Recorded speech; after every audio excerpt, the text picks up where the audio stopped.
भरत से कह रहे हैं राम जी, भरत भाई कापी से ऋण हम नाही। ए भरत भैया, हम इस हनुमान के कर्जदार हैं, इनके ऋण से अऋण नहीं हो पाएंगे। ये रहस्य की बात है। ये हनुमान कौन है? ये भगवान शंकर के ही अवतार है।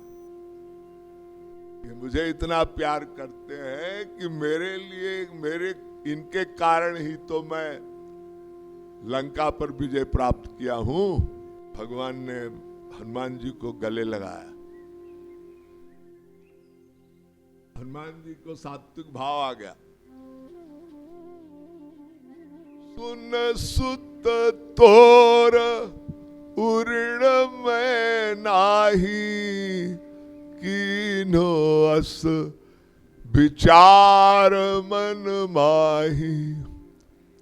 पुनि पुनि कापी चितई सुरताता, लोचन नीर पुलक अति गाता। रामायण में ये प्रसंग आता है। भगवान राम हनुमान जी को देख रहे हैं, प्रेम भरी निगाह से। हनुमान जी के आंसू बह रहे हैं और बेचारे बड़े शर्मिंदा हैं। अब भगवान शंकर के अवतार हैं और राम को प्यार करते हैं, और राम जी इतना प्यार करते हैं, एक दूसरे के लिए अपने प्राण दे सकते हैं। तो बार बार कापी चाही उठावा, प्रेम मगन सोई उठई न भावा। कापी प्रभु उठाई, कापी हृदय लगावा, कारगहि परम निकट बैठावा। भगवान राम खड़े हुए और हनुमान जी को उठाए और हनुमान जी को अपने गले से लगाकर दोनों प्रेमाश्रु बहा रहे हैं, दोनों एक दूसरे को प्रेम कर रहे हैं। यानी भगवान कह रहे हैं, हनुमान मैं तुम्हारा सदा युग युगांतर सदा के लिए कर्जदार हूं। मैं तुम्हें नहीं दे सकता कुछ, तुमने मेरे ऊपर कृपा की है, मैंने क्या तुम्हारे ऊपर कृपा की। तो बात भक्त भगवान के प्रेम की है। भगवान को कहा है अकारण करुण। इस प्रसंग से ये लगता है कि भगवान की अकारण कृपा है। और सुखदेव जी महाराज की समाधि भी खुल गई थी। सुखदेव जी महाराज का एक प्रसंग है। सुखदेव जी महाराज किशोरी जी के लीला सुत, राधा रानी के। गोलोक में किशोरी जी के पुत्र के रूप में एक तोता था, सुख पक्षी, वो राधे राधे करता था। तो एक बार किशोरी जी ने उनको अपनी गोद में लिया और कहा, पुत्र कृष्णम बद कृष्णम बद कृष्णम बद। तू माता को बहुत प्रेम करता है, मानती हूं, लेकिन जगत कल्याण के लिए सुखदेव के रूप में अवतार लेके इस वसुंधरा पर अवतरित होना। और भगवान कृष्ण की कृपा से किशोरी जी ने सुख पक्षी यानी सुखदेव को कैलाश पर भेज दिया, जहां भगवान शंकर पार्वती जी को कथा सुना रहे थे। ये बड़े रहस्य की बात है। भगवान शंकर पार्वती जी को कथा सुना रहे हैं। पार्वती जी ने पूछा कि प्रभु आप ऐसी कौन सी लीला का ध्यान करते हैं जिसमें आप समाधि ले लेते हो और प्रेम में निमग्न रहते हो, ऐसा कौन सा तत्व है? तो भगवान शंकर ने पार्वती को कहा कि मैं एक जिस कृष्ण की लीला का गान करता हूं और कृष्ण मेरा ध्यान करते हैं, मैं कृष्ण का ध्यान करता हूं, दोनों परस्पर एक दूसरे का ध्यान करते हैं। उनकी कृपा मुझ पर है, मेरी कृपा उन पर है। ये प्रेम का अलग ही स्वरूप है। जैसे आप लोगों ने सुना होगा राधा कृष्ण का अभिन्न रूप है। राधोपनिषद में एक मंत्र है, देहे नैकः कीर्तनार्थम दुधा भूत। एक से दो बन गए और प्रेम करने लगे। तो प्रेम शब्द भक्ति का एक नाम प्रेम भी है। ये जो भजनम नाम रसनम भज धातु है ना, ये सेवा, भजते शिवे धातु सेवायाम परिकीर्तिता। तो एक दूसरे के सहायक होते हैं, सेवा करते हैं, प्रेम करते हैं। तो भगवान शंकर पार्वती को कथा सुना रहे थे, तो भागवत महापुराण में श्री कृष्ण का जो प्रसंग आता है, जब वो सुना रहे थे तो शंकर भगवान ने पार्वती से कहा, देखो कथा मैं बोलता जाऊंगा, लेकिन एक शर्त है, तुम हुंकार भरती रहना और कथा में हूं करती रहना, ताकि मैं जानूं कि तुम्हें कथा श्रवण में आनंद का बोध हो रहा। तो पार्वती जी, शंकर जी कथा सुना रहे हैं, पार्वती जी हुंकार भर रही, हाँ हाँ। उसी समय एक पक्षिणी, कैलाश में एक कोई वृक्ष था, हिमालय में कोई एक पेड़ था, और उसी के घोंसले में एक शुक पक्षिणी, सुखदेव जी उसके गर्भ में समाहित हो गए। और इधर शंकर जी पार्वती जी को कथा सुना रहे हैं, उधर सुखदेव जी अंडे में से, पक्षिणी ने एक अंडा दिया, उस अंडे से सुखदेव जी का प्राकट्य हो गया और सुखदेव जी किशोरी जी की आज्ञा से अवतार लेके आए थे। उन्होंने जब सुना वो श्री कृष्ण लीला का प्रसंग, तो पार्वती जी को तो जम्बुआई आज नींद आ गई और पूरी भागवत सुन गया वो शुक पक्षी, यानी वो सुखदेव जी महाराज किशोरी जी की आज्ञा से आए थे। अब वो हुंकार भरने लगा वो पक्षी, सुखदेव शुक पक्षी, और शंकर जी सुना रहे हैं, और वो पक्षी कह रहा हूं।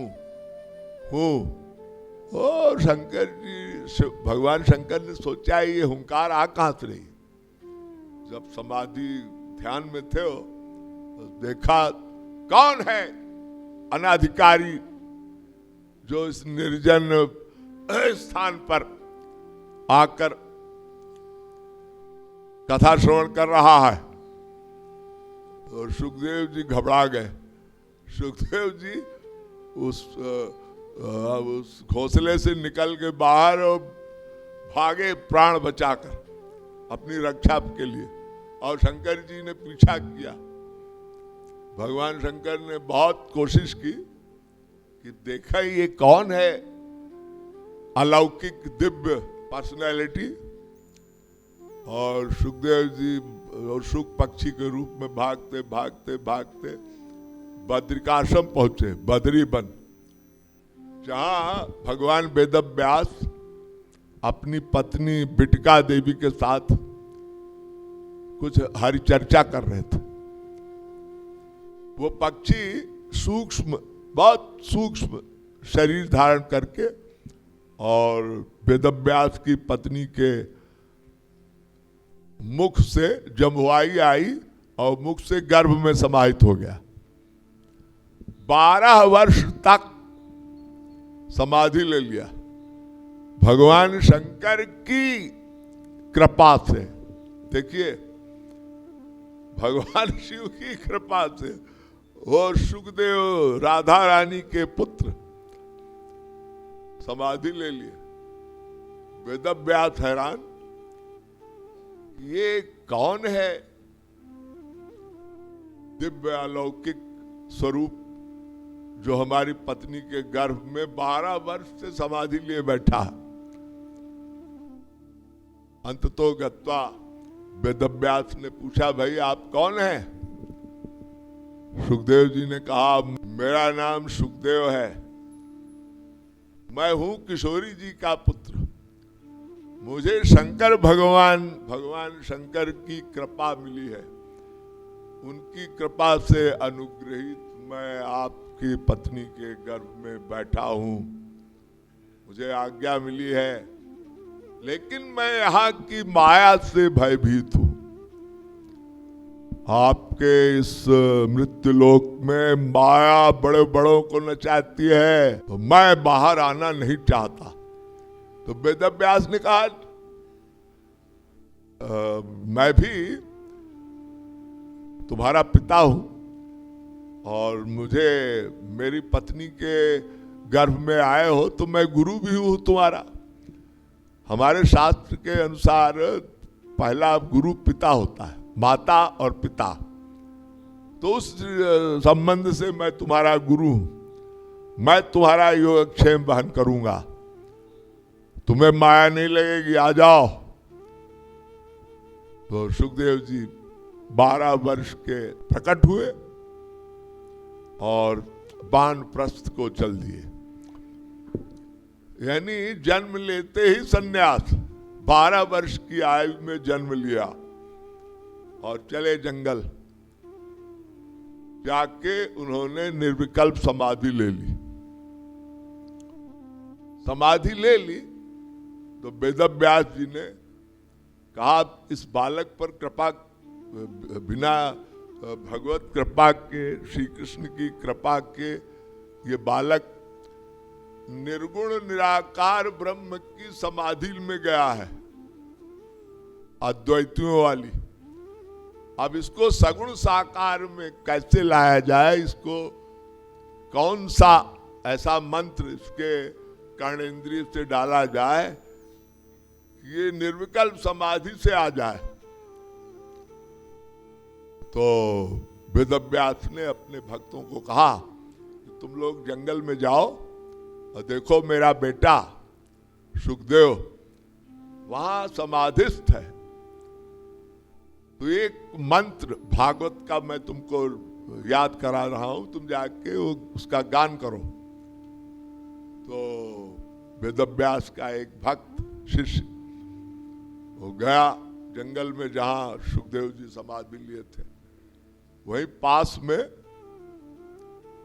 भागवत का एक महामंत्र, वो भागवत शंकर भगवान से सुन के आए थे सुखदेव जी, और वही सूत्र वेदव्यास जी अपने शिष्यों से सुनवा रहे हैं। वो भगवान श्री कृष्ण के रूप का वर्णन किया है। बरहा पीडम नटवर बपु कर्णयो कर्णिकारम विभ्रधन वातः कनक कपिशम वैजयंती चमाला रंध्रान्वेणो रधर सुधया पूरयन गोप वृंदै वृंदारण्यम स्वपद रमणम प्राविशत गीत कीर्ति। भगवान श्री कृष्ण के स्वरूप का वर्णन है। यो श्री कृष्ण मोर मुकुट लगाए हैं, पीतांबर लहरा रहा है, हाथ में बांसुरी है, वो नीले नीले नील वर्ण के हैं, ऐसे स्वरूप वाले श्री कृष्ण वृंदावन में गाय चराते हुए गोप ग्वालों के साथ शोभायमान हो रहे हैं। रूप का वर्णन किया है। सुखदेव जी ने सोचा इतना सुंदर स्वरूप का वर्णन ये तो भगवान शंकर ने भी बताया है, और ये स्वरूप तो भगवान शंकर की तरह है, क्योंकि शंकर जी का दर्शन करके आए थे कैलाश से सुखदेव जी, शुक पक्षी के रूप में। उन्होंने कहा ये रूप तो भगवान शंकर का है, लेकिन श्री कृष्ण और शंकर का एक ही रूप था। सौंदर्य में दोनों एक थे, रूप माधुरी में कोई भेद नहीं था। अपनी नेत्रों को समाधि में उनके जो नेत्र पट थे ना, वो बंद थे, तो धीरे धीरे उन्होंने खोला कपाट, नेत्र खोला तो स्वरूप दिखाई दिया उनको। वही शिव जी वाला जो कैलाश पे देख के आए थे। लेकिन उन्होंने सोचा ये बांसुरी लिए है, ये बांसुरी था, यानी भगवान शंकर के हाथ में त्रिशूल रहता है और ये तो बांसुरी लिए है, लेकिन हाँ है बड़े हैंडसम। बहुत लोग सुंदर होते हैं, रूप अच्छा है, लेकिन फिर आंख बंद कर ली। इसलिए बंद की कि देखा इनमें कुछ दिव्य अलौकिक गुण भी है।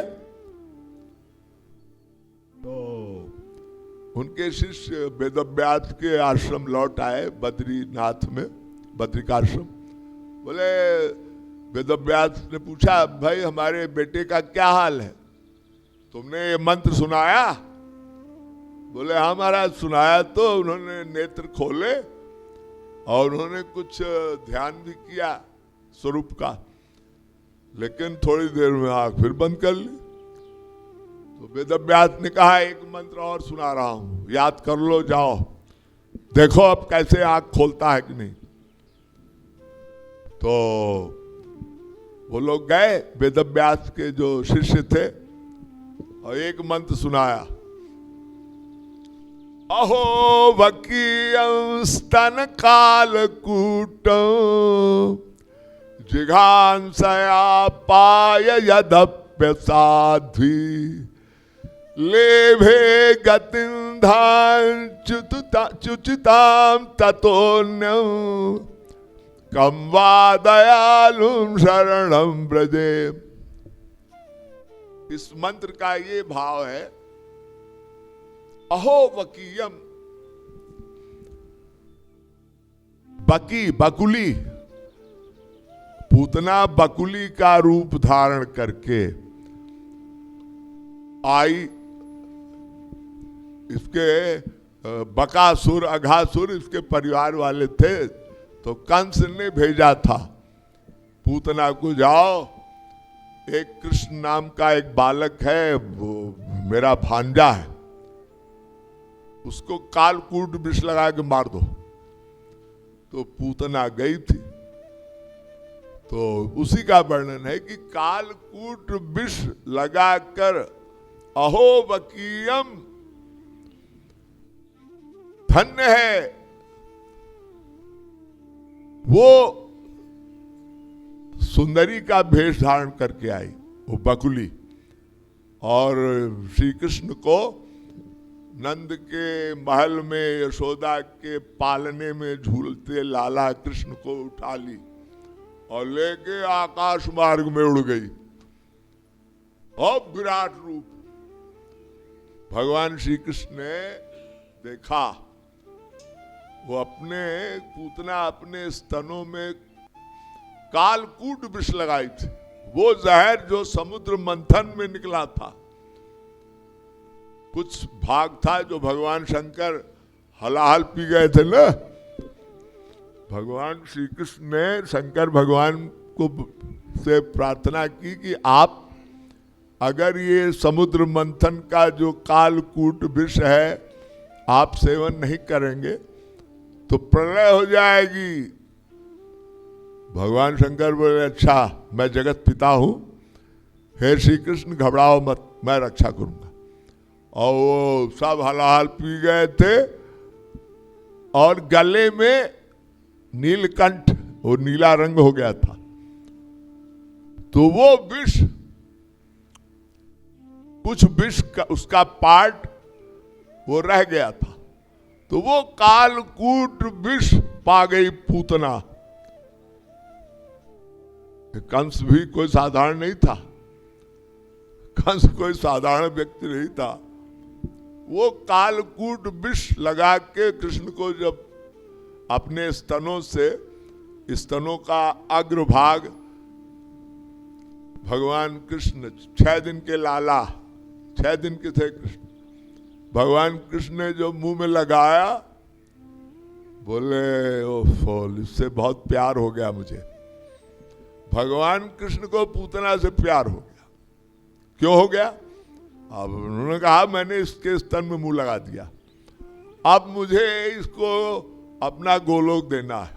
और उसको ही नहीं, उसके जितने परिवार के थे, अघासुर, बकासुर वगैरह वगैरह, सबको कृपा से अनुग्रहित कर दिया, अपने दिव्य स्वरूप का रसास्वादन, आनंद प्रदान कर दिया। तो सुखदेव जी ने सोचा, जब ये मंत्र सुना, भागवत का ये मंत्र कान में गया,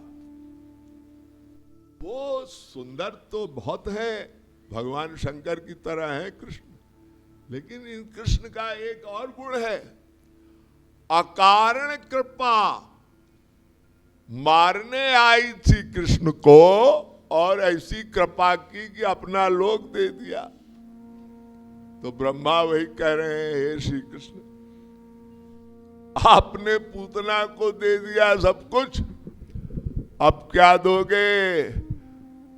अपनी माता यशोदा को, नंद को, गोलोक से बड़ी चीज आपके पास, वो जो परम सुख धाम है आनंद नगर, अरे आनंद नगर या गोलोक कह लो, या ये मृत्यु लोक, ये जो बिरजावली है ना, बिरजावली, ये अनंत कोटि ब्रह्मांड है, उसके ऊपर